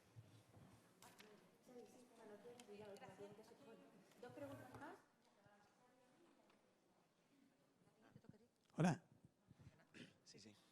Mi pregunta es para Caroline. Me ha parecido muy interesante lo que has dicho de los espacios sanitarios y la calidad del aire y me gustaría, si puedes desarrollar un poco más, cómo mejorar la calidad del aire en los entornos sanitarios. Ah, vale. Que mi pregunta es para Caroline. Me ha parecido muy interesante lo que han mencionado de la calidad del aire en los entornos sanitarios. Entonces, a ver, ¿la calidad del aire dentro de las consultas y los hospitales? Sí, y mi pregunta es, ¿qué más se puede hacer para mejorar esa calidad del aire? Y por mí, esto, si me permite decir que no tendría la respuesta correcta, porque esto por mí sería una cuestión de ingeniería o más técnico de sistemas de ventilación, pero yo creo que sí que cabe destacar que el 90% de la gente en España respira aire que no es adecuado para salud. Entonces, es una frente que tenemos que estar tocando. Yo no tengo constancia de realmente qué serían los problemas principales dentro del entorno sanitario, dentro de los recintos sanitarios, pero imagino que es diferente que, por ejemplo, de lo que yo estaba hablando antes, que la mayoría del fuente viene de emisiones de tránsito. Estamos hablando de NO2 y partículas de PM. En el hospital imagino que puede haber más factores como la circulación de patógenos o productos de limpieza y todo esto que puede cambiar esta composición. Pero es cierto que yo creo que la pandemia ha hecho un énfasis en la importancia de tomar conciencia de estos bienes comunes como la calidad del aire y que lo debemos tener como derecho, ¿no? Y es responsabilidad de las administraciones estar garantizando la calidad de ellos y estamos muy lejos. No sé si quieres contribuir alguna cosa más. Bueno, estoy de acuerdo. Es un tema de ingeniería, fundamentalmente para hacer renovaciones de aire adecuadas y que sean, digamos, a medio plazo o largo plazo, es un tema de ingeniería. A muy corto plazo, pues tener purificadores de aire, filtros como teníamos en la cena de ayer, por ejemplo. Esto es algo que a corto plazo sí que se puede solucionar, tanto en entornos de hospitales y sociosanitarios, donde es más importante, como dices tú, es que es un derecho a tener un aire de buena calidad en interiores, que es un poco más de patógenos, como decías, como en exteriores, con toda esta contaminación que tenemos. Sí, para Margarita, te convertiste en una de las comunicadoras científicas por antonomasia en la pandemia. Como outsider de este mundo, quería que nos contaras qué aspectos positivos te llamaron la atención desde el punto de vista del periodismo sanitario, que te gustaron, y qué aspectos crees que en los que debemos seguir mejorando. Gracias. Para mí, la verdad, lo he dicho al principio, para mí es un lujo periodistas que sean especialistas en salud.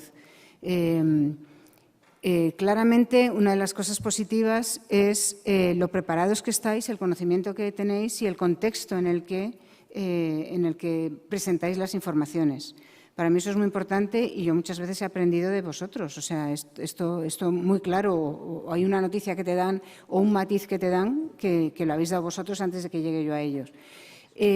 Quizás lo que criticaría, o no es criticar porque no es a vosotros, es esa tendencia que tenemos todos los usuarios a irnos a las noticias peores. Y sabiendo que la tenemos, no poner titulares que todavía eso lo enfaticen más, que todavía causen más miedo. Porque una vez que entras en miedo empiezas a tener un comportamiento emocional irracional total. Entonces, yo lo que veo es que hay que ser más realista, tampoco excesivamente positivo, porque cuando te dan una noticia excesivamente positiva, como nadie la dijo así, pero se transmitió un poco así, como las vacunas son el milagro, de repente, cuando no son un milagro, sino que hay que revacunarse, etcétera, pues de repente hay una frustración muy grande. Es muy difícil dar con ello, pero quizás yo diría no enfatizar tanto la noticia negativa, porque vamos a ir todos a pincharla y nos va a agobiar y a lo mejor no vamos a leerla hasta el final para darnos cuenta y ponerlo en contexto. Pero fundamentalmente yo he aprendido muchísimo con vosotros en la pandemia. He visto tanto en contenidos como en cómo comunicar y en todo tipo de cosas. He aprendido también mucho de mis errores, claro, pero también he visto que vosotros habéis aprendido sobre la marcha muchísimo. O sea, pues lo que se comentaba ayer, ¿no? O sea, ese porcentaje mayor de la mitad de las noticias que eran de salud era tremendo, ¿no? O sea, ha sido brutal para vosotros y yo creo que lo habéis demostrado que las habéis hecho de muchísima calidad. O sea, para mí esto ha sido espectacular y como decías tú, o sea, tiene que ser que esto sea algo que tengamos, porque la salud es algo que nos importa absolutamente a todos los ciudadanos y todos los ciudadanos son muy inteligentes y muy reflexivos en cuanto a salud. Entonces, tenéis que tener un apoyo fundamental porque habéis reaccionado muy bien. Acabamos, decían que efectivamente iba a ser muy difícil la comunicación de los periodistas con los científicos y los sanitarios y la pandemia demostró todo lo contrario. Muchísimas gracias y cerramos ya esta mesa. Muchas gracias y cuando queráis.